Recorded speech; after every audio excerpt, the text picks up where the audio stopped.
We're going to start today with what I'm affectionately calling the Malakuta segment of today's program. There's some amazing initiatives happening in Malakuta always, but particularly following the Black Summer bushfires. For part one of the Malakuta segment, it's a great pleasure to introduce Carol Hopkins and Christy Bryar.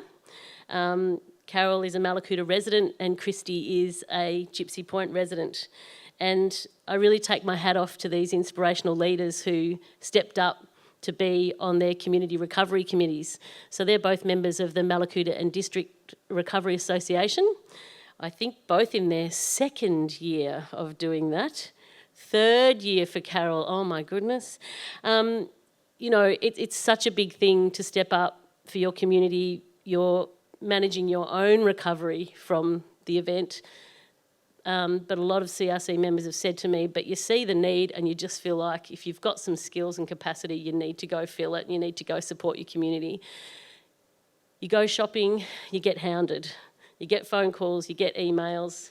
Community sometimes doesn't understand the work that you're trying to do. You're working hard with community, for community, alongside government and other agencies. It's a really tough gig. So it's an absolute pleasure to welcome these two wonderful women to share a little bit of their story around being part of the Malakuta and District Recovery Association. Please make Carol and Christy really welcome.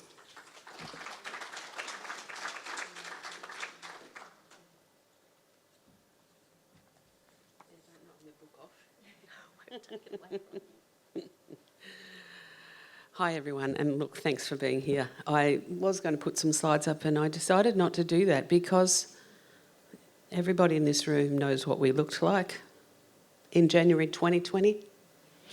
Everybody knows, pretty much the story of so many of our communities and what happened to us and where we've come from. And I don't want to make you or I cry, so I thought I'll leave the slides at home today. It's really hard to do a keynote when you want to cry. So I just want to really briefly, because 15 minutes is not very long, talk about some of the things that we, whether it's from wisdom or learning or dumb luck, managed to achieve in the 4 years since then. And I guess some of the things that as a committee we're proud of. And Christy's also going to tell you some of those things and also some of the things that we find still monumentally challenging and probably a large part of the reason that Madras still exists in its fourth year, because we're not done yet. And so just to keep it really brief, to a few of the things that I think that we got right. As I say, it might have been done like we were building the bridges, we were trying to get across the river, and we've learned a hell of a lot along the way. And so I don't know if you know much of the history of Madra, but a group of people got together when they saw the mess that we were in, a tiny community in a hell of a mess, in January 2020, and they called themselves the Thinking Group. And they just sat down and said, what on earth are we going to do about this? They had no intention of being part of the committee that followed, but they wanted to start a conversation about what on earth are we going to do now?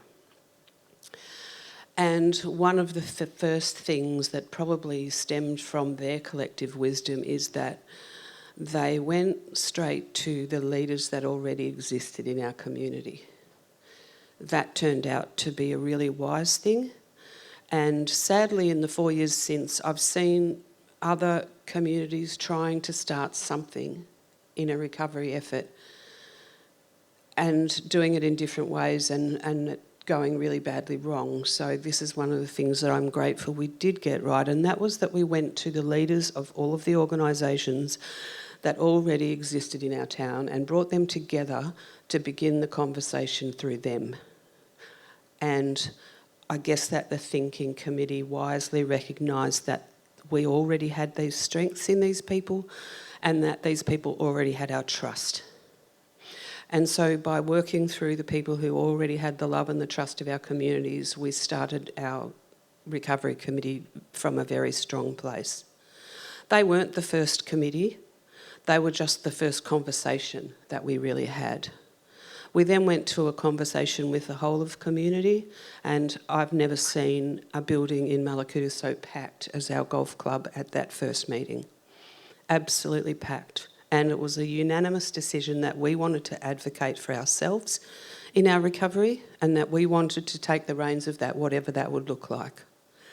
Over the first year, we had an election with the biggest election paper you've ever seen. I wish I had a copy. I must try and see if somebody still has a copy. It was hilarious. And so we had an election and the first brave 12 people were elected, and then we were plunged into COVID. So they spent the first year working in their own spare bedrooms and on Zoom, which lots of people had never used before, and they had to guide the beginning and the birth of Madra from within the depths of the first year of COVID, and managed to do that.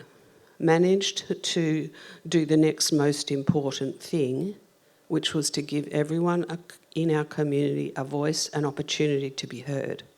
That was really hard when you couldn't have a meeting. And so they distributed consultation materials, asked our whole community for suggestions for what they felt we needed, wanted, aspired to, for what was most urgent, most critical. We did a lot of work prioritising what community thought, their wishes, and eventually that turned into our little recovery plan. Only 170 pages long. And that took quite a long time. I mean, in hindsight, could we have done that more quickly? Perhaps. Could we have used some IT to do that more quickly? Perhaps. Could we have had a more concise document? Perhaps. But the most important thing was everybody had an opportunity to speak. And do I think the whole community's read the recovery plan? Not likely. Probably, I don't know how many people would have actually read the whole beast, but all of us kind of sort of know what it is. But more importantly, we know what it stands for, and it stands for us being inclusive and us having a conversation together about what we were going to do now. And so that was really important first step for us. That took most of year one, including setting up all the legal things and the structures that we needed and so on. I think that another thing that we've got right, and that has stayed a strength for us through 4 years' worth of committees, you would never meet a more diverse group of people than any moment in time in our committee. We've never had a row. Not once.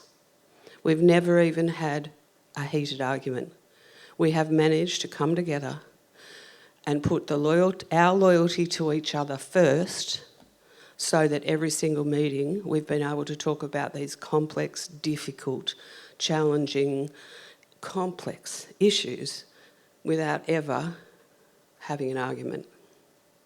I mean, with robust discussion, yes, but never an argument, and I'm really proud of that. I'm proud of how we've brought together the strengths of such a diversity of people and been able to use them to make a whole committee that's worked and has continued to work for 4 long years. And another key to that whole thing is something that's probably been a message we've had to hold really strong to, and that is to be representative, but not to do representation. Because another thing that we've seen is that if there's somebody there who wants to look after the needs of the pony club and someone who wants to look after the needs of the gun club and someone who wants to look after the needs of the art facility, or you end up with a great big fighting, factionalised mess. And so we've succeeded in sticking to our one mission. You can only have one, and that is to advocate on the part of what the people told us they want, not what we dreamed up. And I'm terrible at this. I come to a meeting and I go, I've had this really great idea. And someone has to get out the fire extinguisher and hose me off, because that's not what we're here for, Carol. That's not in the recovery plan. And so trying to stay true to that mission is one of the hardest, but also one of probably the strengths of what we've done. And we had a number of elements to our, I guess, our mission, our vision statement. For the most part, we've had a lot of success. But we're not there yet. And the one bit that I find the most difficult to sleep with at night is that the bit that says no one will fall through the cracks or be left behind. We haven't done that yet. That's tough. That's where our aspirations hit the walls of government structures, funding processes, grants, and all of those things, and we fail to achieve the goal. We still have only about 30 houses rebuilt out of 125 lost. That's pretty tough. And so I'm going to hand you over to Christy now, who will talk a little bit about all of that, because one of the homes was hers. Sorry.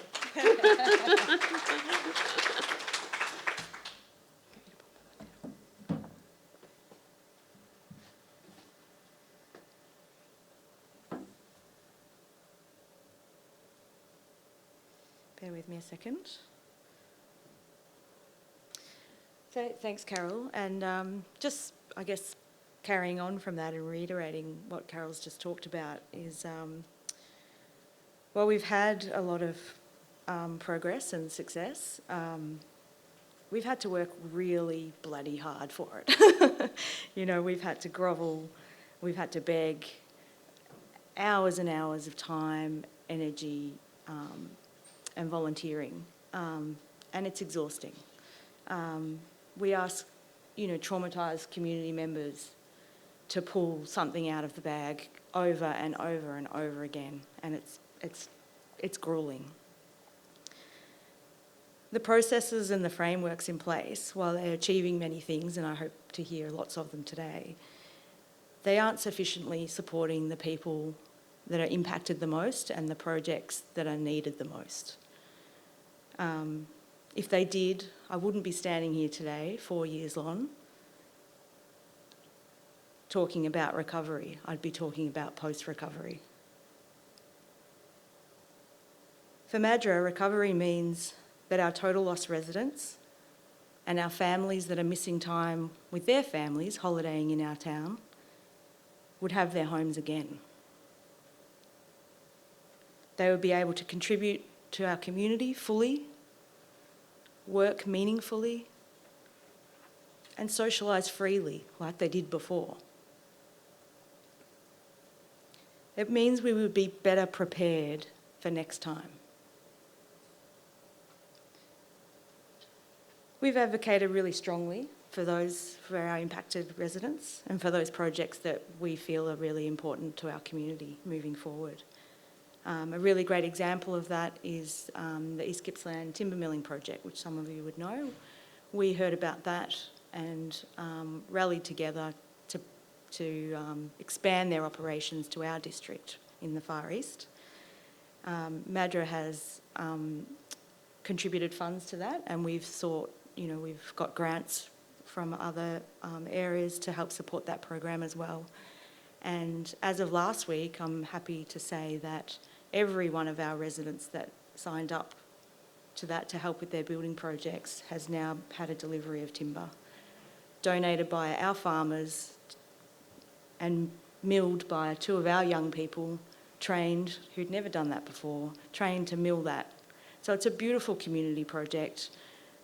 It's inspiring, it ticks all of the boxes around recovery and resilience, and it's been a fantastic project. It still needs more money, it still hasn't finished, and we've been battling that one for a long time. So these are the things, I guess, where I say we have to work really hard for stuff. And so that one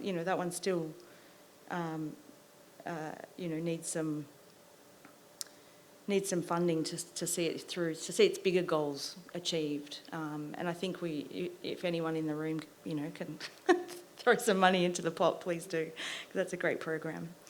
But really what I want to say is just, as I did at the top there, that the frameworks for recovery, while they work really well for some things, they don't necessarily, and I'm talking both personally and from hearing the stories in my community of people who've been really heavily impacted, they don't necessarily support recovery well. Often, and Eva alluded to this earlier, communities' needs butt up hard against the usual, the business as usual of government and funding cycles and grants and things like that. And what I would like to say today is we need to do that part differently. I know it is hard. I know it doesn't sit in the normal ways of running government. I've worked in local and state government myself, so I understand that. But we must do that differently. We can and we must operate in recovery with empathy. No one chose to lose their homes or their businesses. It's not their fault. And it takes all of community, including our support agencies, all of our arms of government, to listen more deeply to get everyone on the other side. And so I hope today that everyone will listen deeply to each other, and I thank you for listening to us first. We've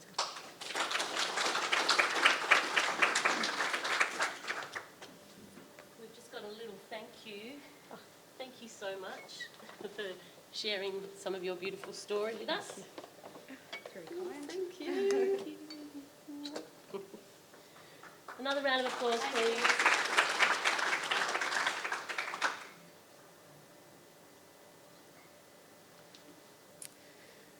It's an amazing story of courage and resilience.